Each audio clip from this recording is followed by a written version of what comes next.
Morning glory and evening grace, America. It's Hugh Hewitt. It is the week that the campaign officially begins, so I begin with the biggest interview you can have this week, the biggest name on the stage, the highest polling person in America, Donald Trump. Just back from Great Britain. Donald Trump, welcome back to the Hugh Hewitt Show. Hello, Hugh. I did not know you owned Turnberry. I do. I own it, and I have no mortgage on it. That's even better. And it's a great place. It's one of the great resorts of the world, as you know. Well, I'm a little bit hurt. You've done some good interviews with me, and you've never invited me to play Turnberry. Anytime you want. All right. We just had, as you know, I was over there because we had the Women's British Open, which is a really big tournament, and it was fantastic. That dramatic last round. Now, can I get you to buy the Cleveland Indians? Can we get you to turn around the Indians? Well, I'll tell you what, that's a great franchise. There's no question about it. That's true, but I don't know. It is, and you know what? It is really a fabled and a great franchise. You never wanted to own a sports team, have you? Never much. I mean, I looked at them over the years, and I sort of came to the realization that you tend to make money when you sell the team. You don't make money while you own it, and the players are making more and more, so it's a little bit tough. But, hey, the NFL teams do pretty well, but it's not an easy business. Yeah, but if you want to win Ohio in the general, you definitely want to own the Indians. Good, then I'll buy them. All right, work out a deal. When you were gone, I was on Hannity, and I proposed that you're the only candidate now in the race, or actually in the last few races, about whom a major musical will be made. Has anyone ever approached you about Trump the musical? They actually have, not for the race, but, you know, about 2 years ago they wanted to do it on Broadway, and they're still talking about it. It was going to be called Trump the Musical. How do you know this? Well, it was actually very, very big people on Broadway have wanted to do that for a couple of years, actually. Nothing to do with politics. This was before the politics. I'm not surprised. I don't know. Maybe it does better now. Who knows? Well, I have bought the domain names. I'll sell them to you for $3 million. You have a deal. That sounds great. All right. Now let's get serious. And I want to talk first about this nonsense about a third party. I know you don't need any advice, but I'm going to give you some. You'll do better in the Republican primaries if you just swear off the third party, because a lot of Republicans will never vote for someone who, like Ross Perot, will hand the election to a Democrat. Well, you know, it's a very interesting subject, frankly, the third party. Number one, I'm leading all the polls. You saw the new Monmouth poll just came out. That's really been that was a big victory. But I will say, I only want to run as a Republican, and they've been treating me well the last couple of weeks. But as you know, we had a lot of difficulty a couple of months before that, and with, let's call it the establishment.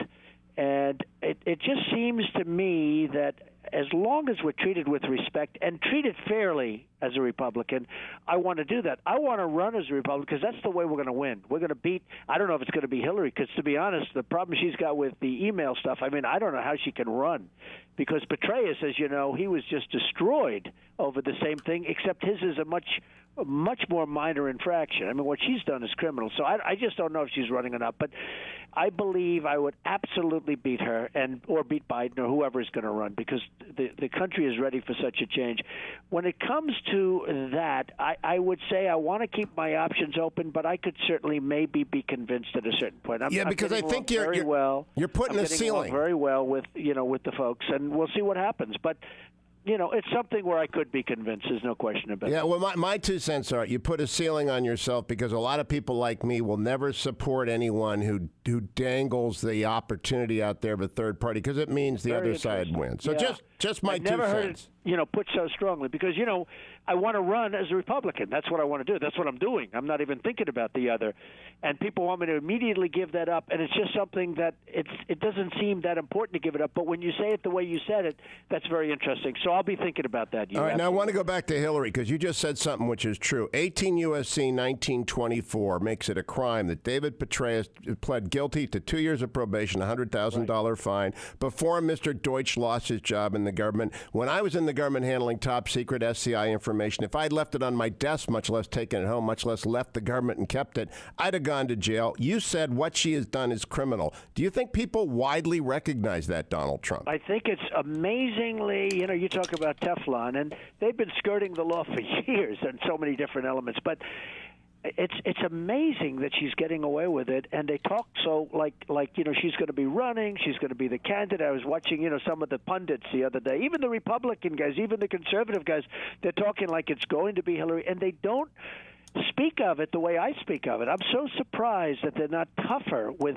what she did with emails, because it's really a criminal act. You know, she got a subpoena from the United States Congress, and after she got the subpoena, she deleted a lot of the emails. I mean, that was a combination. So what she's done is incredible, and it's incredible to me that they're talking about her as the candidate so routinely. And you see that. You know, they talk about Hillary as the candidate, but what she did, I think, was illegal. All right, now let me talk to you about the other big story that happened while you were in Great Britain, the Planned Parenthood videos. Have you watched them, Donald Trump? I have. I think it was disgraceful. I have watched them, yes. And so should the Republicans shut down the government rather than fund Planned Parenthood? Well, I don't know what's going to happen. I guess they're doing it right now as we speak. Again, I'm in my office in New York, and I guess as we speak, they're going for a vote of some kind.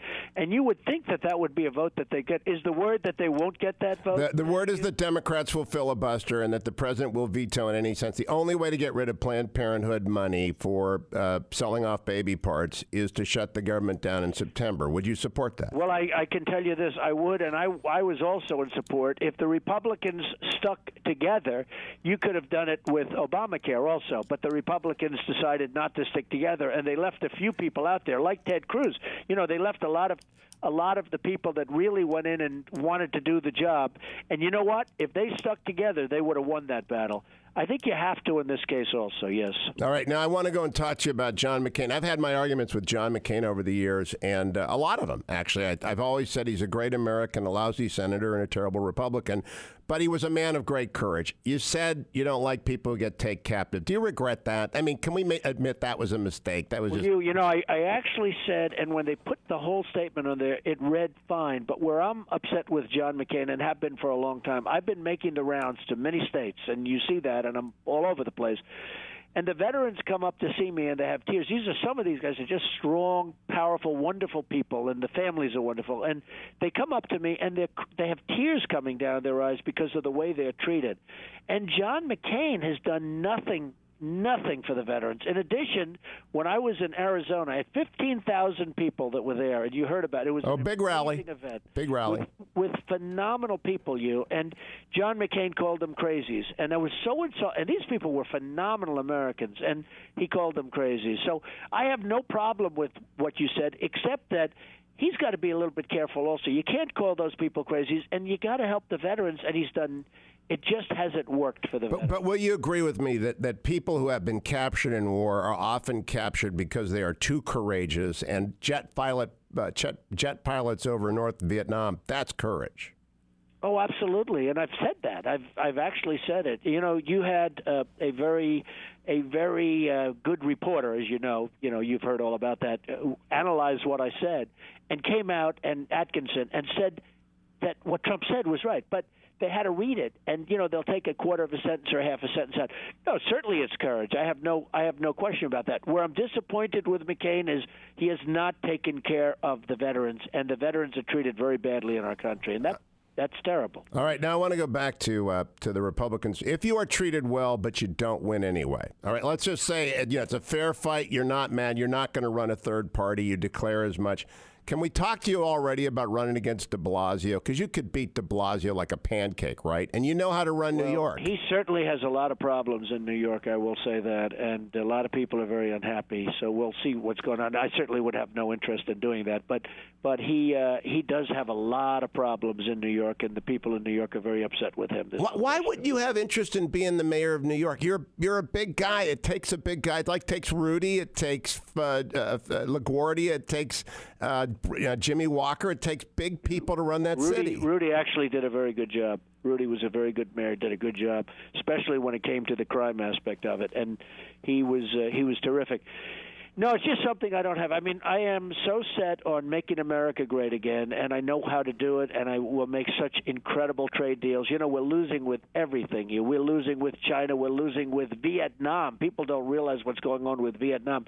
We're losing in trade and at the border with Mexico. I mean, everybody beats us.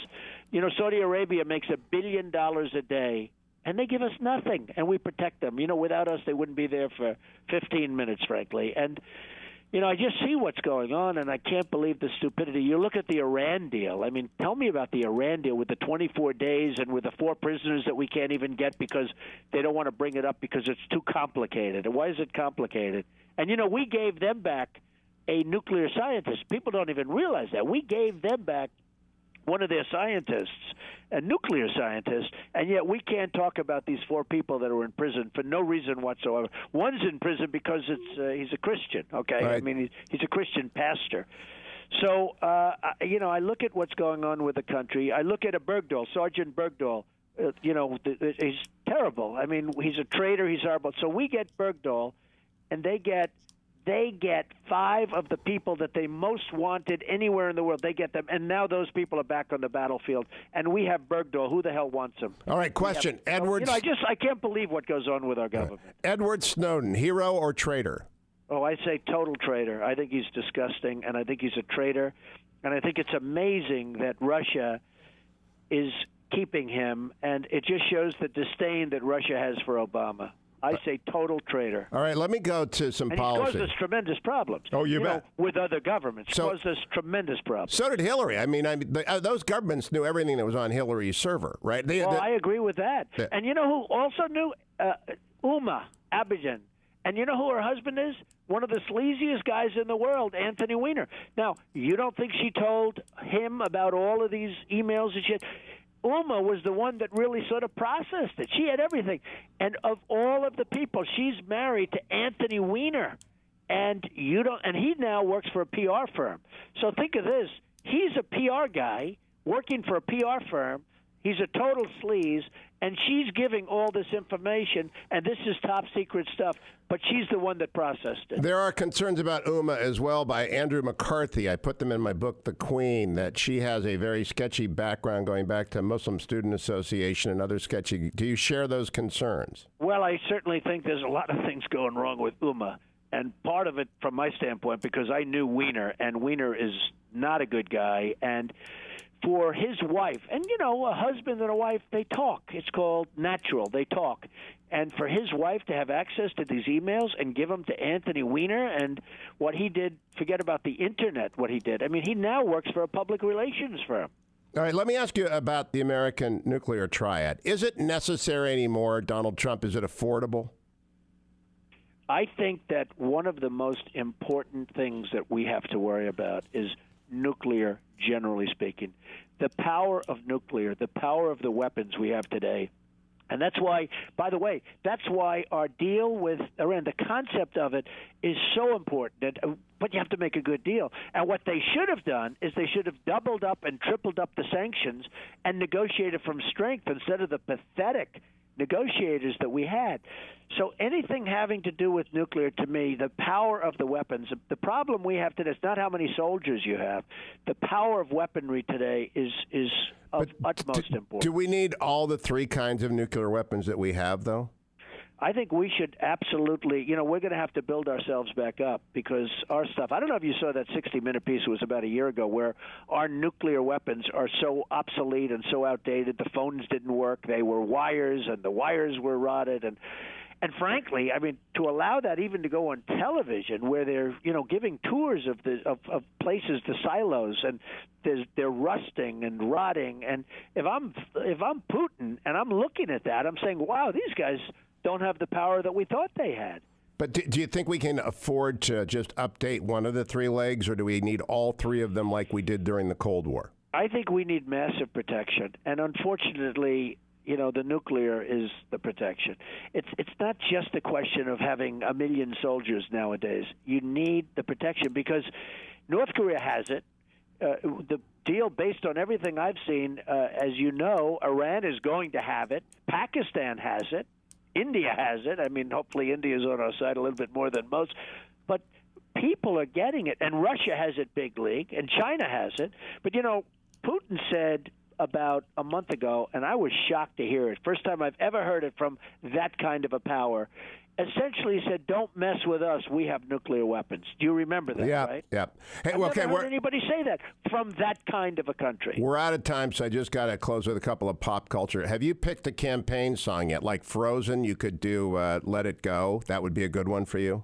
Well, basically, we're not going to take it anymore, which is pretty good. It's pretty good because that's what it is. We can't take it anymore. Arnold used can't that, take though. Stupidity anymore. Arnold used that, and Arnold turned out to have a glass jaw, Donald Trump. He did. I didn't know he used it. Well, maybe I'll have to think about that. I didn't know he used it. Yeah, but, I mean, that's one of many. It's Frozen, let it go. Honestly, it's not about songs. It's about getting it done. And my theme is Make America Great Again. The theme is very important. I love your helicopter gig coming up in Iowa. That's a terrific idea. Well, we're going to try getting the kids on there and give them a little fun, too. Yeah, make sure that the helicopter's working. Last question.